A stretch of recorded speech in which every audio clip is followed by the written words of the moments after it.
It's like the Bonnies. I mean, it's the most talented family I've ever met, and they're so talented. They have babies, and their babies are talented. They make me sick sometimes. I shouldn't say that. To start in your backyard with a rude tool, and you're, sawdust, and you don't even know what you're doing, and then end up going around the world out of this little town. Like I said, I didn't even know what a credit card, was about. I just didn't. I don't live like that. I'm like sweeping the floor and fixing the fire, and I'm the maintenance guy around here, but I'm the head carver too. Oh, bottom line's money. That's why you do it all. My brother takes care of mostly setting up the contracts and getting the jobs, and then I go and do my carving. I do it a lot for fun. And when I do go out in the fairs and stuff, I love to meet people because there's just such a variety of people out there that, and I've made some great friends. When I'm doing certain cuts and stuff, you've done them so many times that you just let the saw run, and I crank the tunes up, and that's when I'm dancing along. It's a lot of fun. Liz is probably the best coordinator I've ever seen. And I've been around the carving business for quite a while, just through my brothers and the Rendezvous. I know a lot of carvers, but Liz has just such a way about the way she can talk to people that, I can stand at my tent and try to sell a piece that's a really nice piece. And if you'd walk up, I wouldn't be able to sell it to you, but Liz would sell you that piece. I said to Rick, you know what? I'm going to go with you for a little while. You have a lot of fun and you meet a lot of people, and I think it would be really interesting to see just what you do. And I went to a fair with him, and when I was there, it was like magic.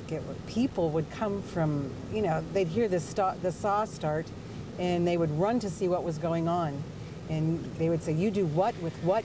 You carve wood with a chainsaw? How do you do that? Basically, you can keep their attention for about 45 minutes. So if you can do a piece in 45 minutes, you had the crowd's attention. Oh my God, I'm tickled to death about my daughter. It's just unbelievable. She went to college, communications, Baltimore, then to West Virginia from Baltimore. I was like, whoa. But she was really comfortable there, wrecked her car a few times in the winter. I just felt like I should do this and be right and go to college because people say I should. Like, I went to my college interview, they're like, what do you like? I'm like, well, I like people.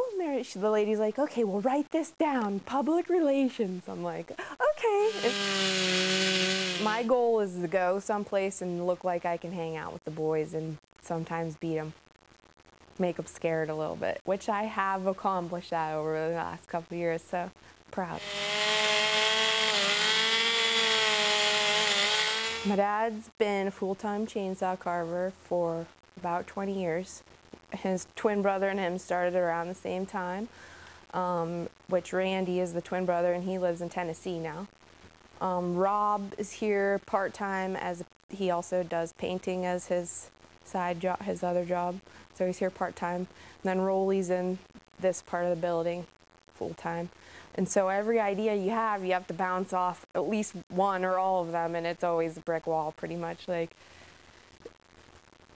we could have the Taj Mahal. I get on them, they hate me. They hate me. It's so sad. When I didn't live here, they didn't hate me. Now they they see me and they're like, don't talk. She's everybody's mother that she meets. I went to school for public relations, and everything was about relationships, and my mom works on that. Like, she might not have all the things perfect, but she's definitely excellent when it comes to making people feel comfortable and bringing people into our town.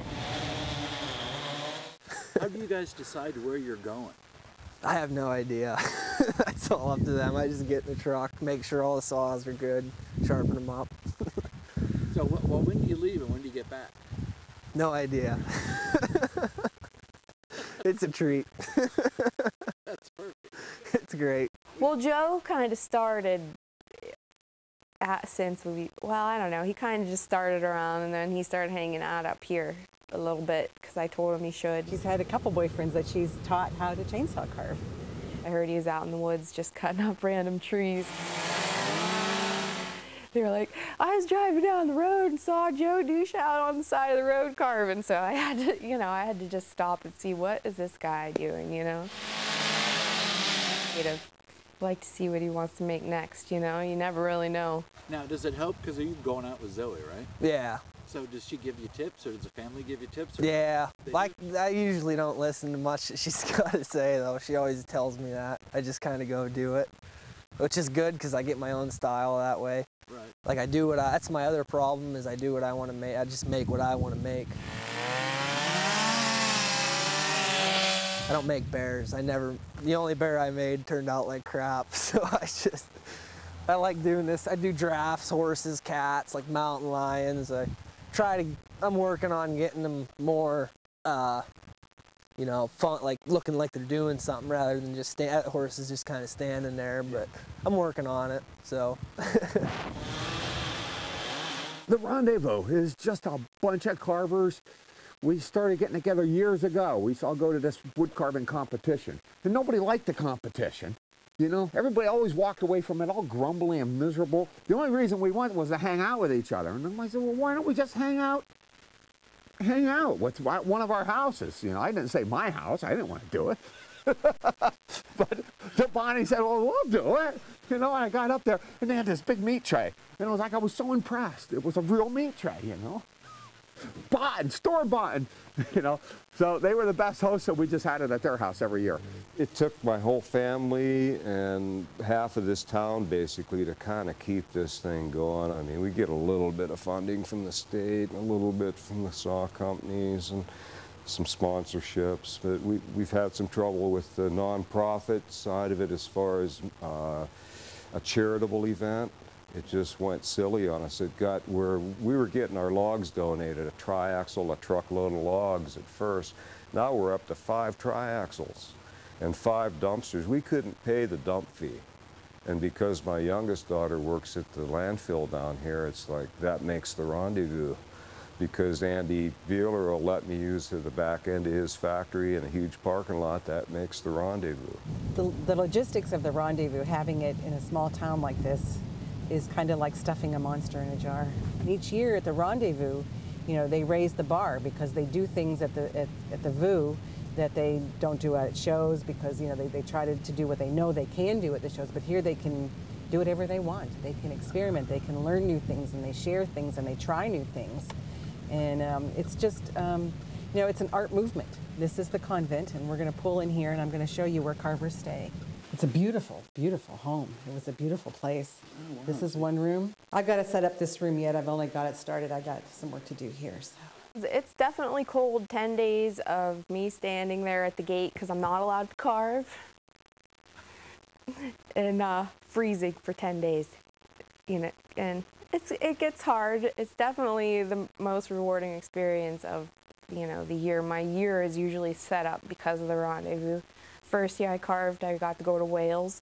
I didn't even know where that was, really, at the time. I can't not do it. I'm going down it's like being sucked down a vortex. And sometimes I feel like I'm out in front, I'm like, holy shit, there's 300 people behind me going down this thing. I better be right.